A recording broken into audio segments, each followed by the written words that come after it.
Hello कक्षा 7 के विद्यार्थियों, विषय विज्ञान में आपका स्वागत है। आज से हम अध्याय 9 मृदा के बारे में पढ़ेंगे। ठीक है। मृदा सबसे महत्वपूर्ण प्राकृतिक संसाधनों में से एक है। आपको पता है कि जो प्राकृतिक संसाधन है कौन कौन से, जैसे हवा है, पानी है, बिजली है, सूर्य प्रकाश है। तो ये जो कुदरती जो हमें महत्वपूर्ण प्राकृतिक संसाधन प्राप्त है, उसमें मृदा जो है एक महत्व का संसाधन है। यह पादपों की जड़ों को दृढ़ता से थामे रखकर उन्हें जल और पोषक तत्वों की आपूर्ति करके उनकी वृद्धि में सहायता करती है। आपको पता है कि जो हमारी वनस्पति है, जो पौधे हैं, वो जड़ों से किसको पकड़ कर रखते हैं? मिट्टी को, और वैसे वो खड़े होते हैं। वह मृदा से क्या जल और पोषक तत्व मतलब खनिज तत्व जो होते हैं ना, वो उसका शोषण करते हैं और उनकी वृद्धि में सहायता करती है। यह अनेक जीवों का आवास भी है। आपको पता है कि मृदा में बहुत सारे जीव जंतु पाए जाते हैं। छोटे छोटे चींटियाँ, उससे बड़े जीव मकोड़े, या फिर आप कह सकते हो वो जो होता है ना, मेंढक आदि। कृषि हम सभी को भोजन, कपड़ा और आश्रय प्रदान करती है। तो हम सभी जानते हैं कि कृषि हमें भोजन, कपड़ा और आश्रय प्रदान करती है। कैसे? तो भोजन जो हमारे गेहूँ है, बाजरा है, ज्वार है, जो सब्जी है, जो फल है, वो हमें कृषि देती है।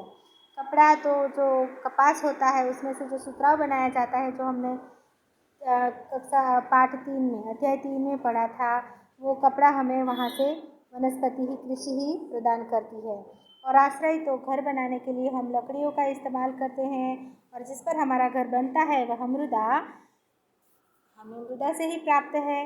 पहली वर्षा के बाद मृदा की सौंधी सदैव ताजगी भर देती है। तो आपको पता है जब भी बारिश गिरती है, वो पहली बारिश, गर्मी के बाद गिरने वाली पहली बारिश कितनी अच्छी महक देती है। आपको आज भी अगर याद करेंगे तो एक बार आंखें बंद कर लोगे, है ना। अब देखते हैं, मृदा जीवन से भरपूर है। वर्षा ऋतु में एक दिन पहेली और पूछो ने मृदा में से एक केंचुए को बाहर आते देखा। पहेली ने सोचा कि क्या मृदा के अंदर और भी जीव रहते हैं? आइए हम पता लगाते हैं। हमें दिखाई नहीं देते कि मृदा के अंदर कितने सारे जीव रहते हैं, लेकिन अगर हम थोड़ी सी मृदा को खोद कर देखें तो उसमें बहुत सारे केंचुए होते हैं, मेंढक होती है जो बारिश के ऋतु के बाद में ज़मीन के अंदर चली जाते हैं। कई प्रकार के जीव जंतु होते हैं, किंसारी होती है ना, जो रात को बारिश में बोलती है, और बहुत सारे ऐसे जीव जंतु होते हैं जो ज़मीन की मृदा के अंदर पाए जाते हैं। तो वह एक जीव जंतुओं के आश्रय स्थान है। कौन? मृदा। विभिन्न स्थानों में मृदा के कुछ नमूने एकत्रित कीजिए और उनको ध्यानपूर्वक देखिए। इससे पहले हम ऊपर वाला देख लें। इसके लिए आप हैंडलेस आवर्धक लेंस, मतलब वो जो होता है ना बड़ा, जो बड़ी चीज़ें दिखाता है, आवर्धक लेंस को ले लीजिए, का उपयोग कर सकते हैं। प्रत्येक नमूनों का ध्यानपूर्वक निरीक्षण कर अपने प्रेक्षणों को सारणी 9.1 में लिखिए। अपने प्रेक्षणों के बारे में अपने मित्रों से चर्चा कीजिए। ठीक है, आपको अलग अलग जगह के मृदा के नमूने लेने हैं और आपको आवर्धक यंत्र से या लेंस से देखने हैं। आप छोटे से छोटे जीव को भी आप अंदर देख पाएंगे, जो हम हमारी नंगी आंखों से नहीं देख सकते। बूझो और पहेली ने अनेक प्रकार से मृदा का उपयोग किया है। उन्हें उसमें खेलना पसंद है। आपको भी पसंद है ना? अगर किसी के घर पर मिट्टी आती है या वो रेत आती है तो आप उसमें कितने उछल कूद करते हैं ना। यह वाकई बहुत मनोरंजक है। मृदा के उपयोगों की एक सूची बनानी है आपको। यहाँ पर हम देखते हैं, सूची दी गई है तो हम देखेंगे बगीचे की मृदा में हम क्या पाते हैं? घास पाते हैं, कुछ ऐसे पौधे पाए जाते हैं, फूल छोड़ पाए जाते हैं, पौधे, बड़े बड़े वृक्ष भी पाए जाते हैं, है कि नहीं। और उसमें इसकी मृदा में क्या पाए? जंतु में चींटियाँ पाई जाती है, किंसारी पाई जाती है, और भी बहुत सारे छोटे छोटे जीव जंतु होते हैं जो पाए जाते हैं। कोई अन्य प्रेक्षण भी आप देख सकते हो कि गार्डन की मिट्टी में, और आप क्या देखोगे? ठीक है, सड़क किनारे की मृदा में आप क्या देखोगे? तो सड़क किनारे की मृदा में हम क्या नॉर्मली पाते हैं?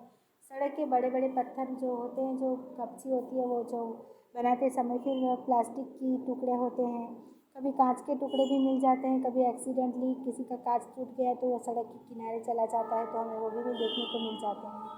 वहाँ पर हमें जीव जंतु कौन से पाए जाते हैं? तो चींटियाँ तो हर जगह पाई जाती है, आपको पता है। ऐसे स्थान की मृदा जहाँ निर्माण कार्य हो रहा है, तो जहाँ पर निर्माण कार्य हो रहा हो वहाँ पर हमें नॉर्मली पत्थर है जो कपची होती है ना, मुझे याद नहीं उनका नाम, वो कपची होती है, फिर वो सीमेंट होता है, फिर वो जो लोहे के टुकड़े होते हैं, रेत होती है, वो सारी पाई जाती है।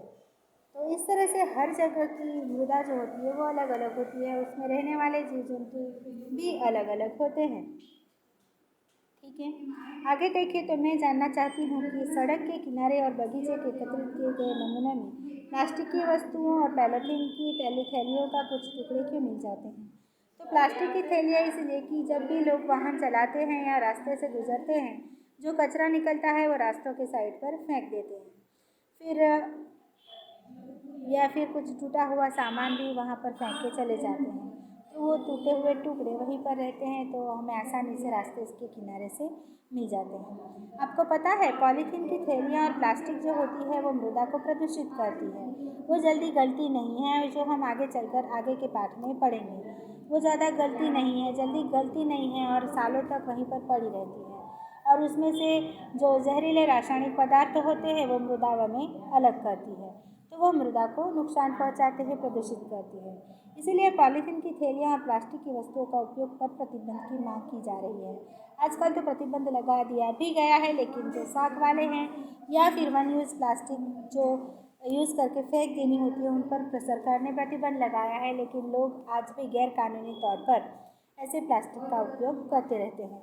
अनेक प्रकार के अपशिष्ट पदार्थ, रासायनिक और पीड़कनाशी मृदा को प्रदूषित करते हैं।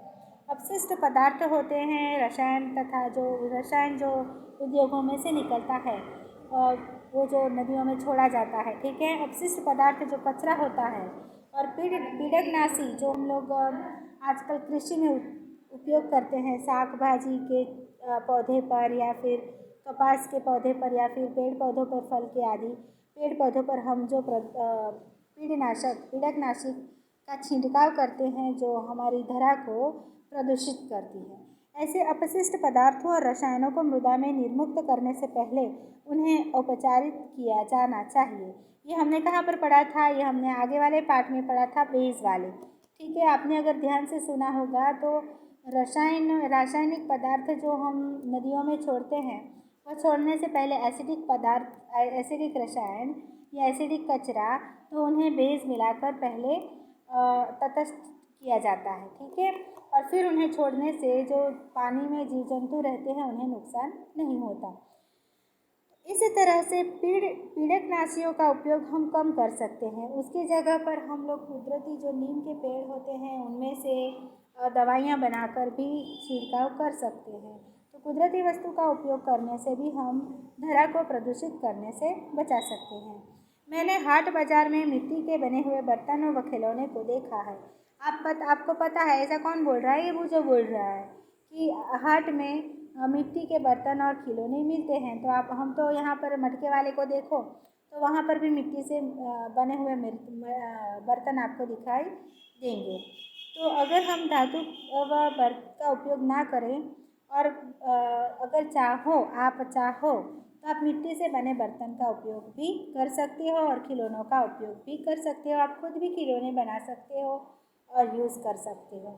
अब हम मृदा का परिच्छेदिका देखेंगे। प्रोफाइल क्या है, वो कैसे बनती है, उसमें कौन कौन से पदार्थ मिले हुए होते हैं, वो कौन कौन से पदार्थ से बनी हुई होती है। तो हम अगर देखें तो मृदा परिच्छेदिका मृदा अनेक परतों की बनी हुई होती है। परतें मतलब लेयर्स। ठीक है, अलग अलग लेयर जो हम बनाते हैं ना, लेयर 1 लेयर 2 लेयर 3 लेयर परतें। मृदा अनेक परतों की बनी हुई होती है। मृदा में आप अगर देखोगे, अगर आप हाथ में थोड़ी सी मिट्टी उठाकर देखोगे तो कुछ मिट्टी को एक जैसी मिट्टी नहीं होती, उसमें पत्थर होते हैं, कंकर होते हैं, कचरा होता है, उसमें पेड़ पौधों के वो जो होते हैं ना मरे हुए पत्ते होते हैं, लकड़ी होती है, कांच भी होता है, कभी मिट्टी कभी ईंट भी मिल जाती है। तो मृदा अनेक परतों की बनी हुई होती है। यह जानने के लिए कि ये परतें किस प्रकार व्यवस्थित रहती है, आप निम्नलिखित क्रियाकलाप करें। क्रियाकलाप 9.2, थोड़ी सी मृदा लीजिए, आगे का हम कल पढ़ेंगे।